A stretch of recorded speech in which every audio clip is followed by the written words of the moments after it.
Abbot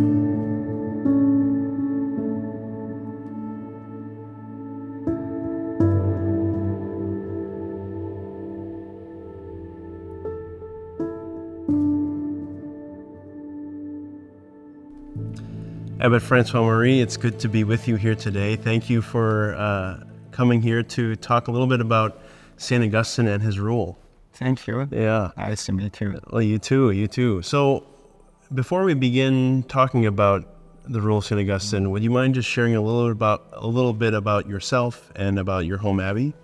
So I'm Francois-Marie from France. I was born in Paris, and I'm still at the abbey for 25 years now. I'm the abbot of this community in Normandy, very close to the beaches, on the D-Day beaches. Yes. Great. So before we talk a little bit about the rule itself, would you mind just saying a few words about St. Augustine of Hippo? Who was he? So it's a very famous father of the church from the 5th century.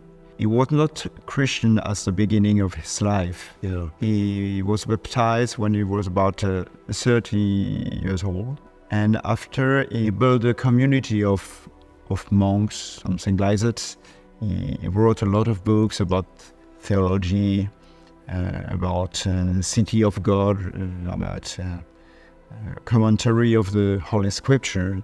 Yeah. What is a rule in religious life?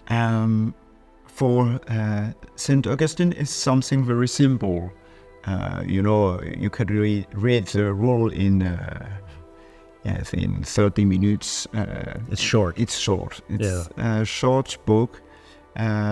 He said it's like a mirror to see where you go, how you live. And for him, this rule is based on the virtue of charity, which is the most important thing for him. Everything is coming from charity of God, and we have to go to learn to love and how to love, because he said if you love, you are close to God, and the way you love is the way you can speak about God and love God truly. Yeah. At St. Norbert College, we often talk about some of those first phrases from the rule: one heart, one mind on the way to God. That's important. Would you say that that's kind of a summary of the rule of St. Augustine? Yes, it's a summary. It's at the beginning because it's given by God. Yes. But it's an ideal. We have to go to this ideal through several aspects of our life. And he starts with this, and he say, this is our ideal because it comes from the gospel and from the way of living of the first community, at the beginning of the church. The apostles was living like this. So, but you know that it's always difficult. He gave at the very beginning 2 examples of difficulties. For instance, to be a bit selfish and to enter a community only for our own interest. Yeah. And another difficulty is to be very proud of me, because I feel I am superior to the other. I see. So he say it's difficult, and but with the grace of God, we try to go and to start to learn to love. Yes. And after this introduction, the first chapter, there is a small chapter about prayer, to pray together in common, to receive the help of God, to love, to learn to love. And so it's reaffirming that theme that charity is what runs throughout the rule. Yeah. There's an interesting piece in the rule of St. Augustine that says, each according to his need. Yeah. Can you say something about what that means in the rule of St. Augustine?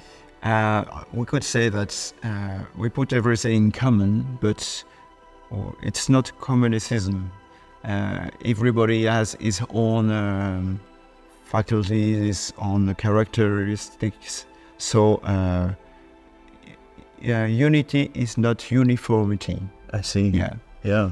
So it's sometimes difficult to accept, to see the difference between us, but it's a real condition of a real community of life. If we want to live in common, we have to accept to be different one from another. Yeah. Otherwise, it's very difficult. I think when you said unity is not uniformity, that's a profound point. Yeah. But it does create tensions, but it also allows for the beauty of the community. Yes, it creates tension, but you want to explain us how to step by step to grow in charity. And I think he gave 5 steps, five different steps. First, he says that love, charity, we start with very simple things. It's not big ideas or big feelings, but it's very simple. Food, health, books, clothes. Yes, very, very daily things. Yes. And it's the first step.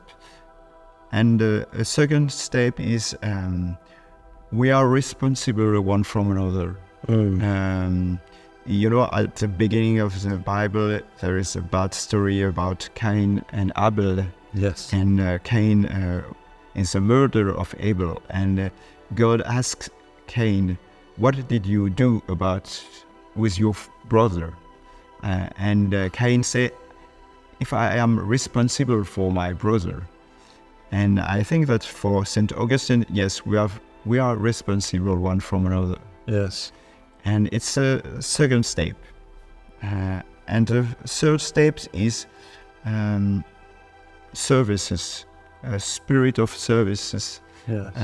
Perhaps to prefer a common interest firstly before your own interest. Yeah, and that's another profound point. Yeah. Talk about the common good. Yeah. Can you say a little bit more about what that means, common interest versus personal interest? Or yes, I think it's something difficult, but common interest is to discover that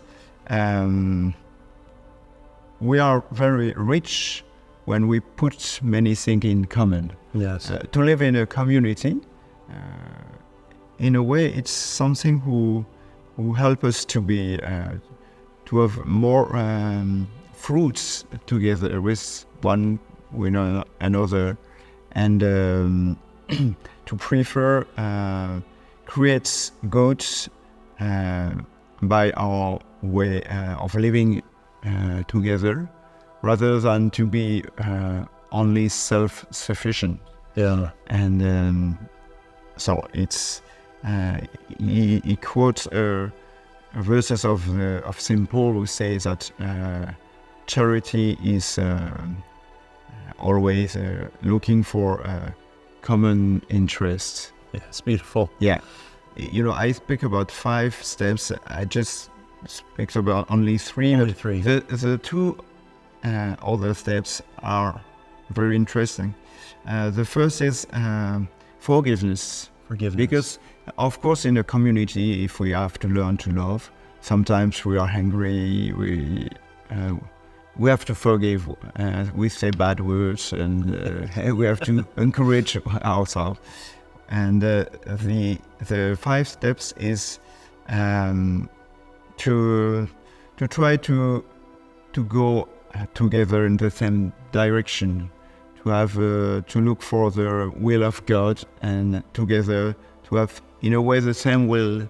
And so I will say that the role of St. Augustine is very helpful for many people who try to live in common, for instance, in a team, in a family, in a firm, in a company, in parishes, at school, at the university, of course, in a religious community. Yeah. So I think it's very helpful. Well, Abbot Francois Marie, thank you so much for joining us to share with us a little bit about the Rule of St. Augustine. Yes, it's a pleasure. We really appreciate your time. Thank you, Basil. Yeah, God bless you.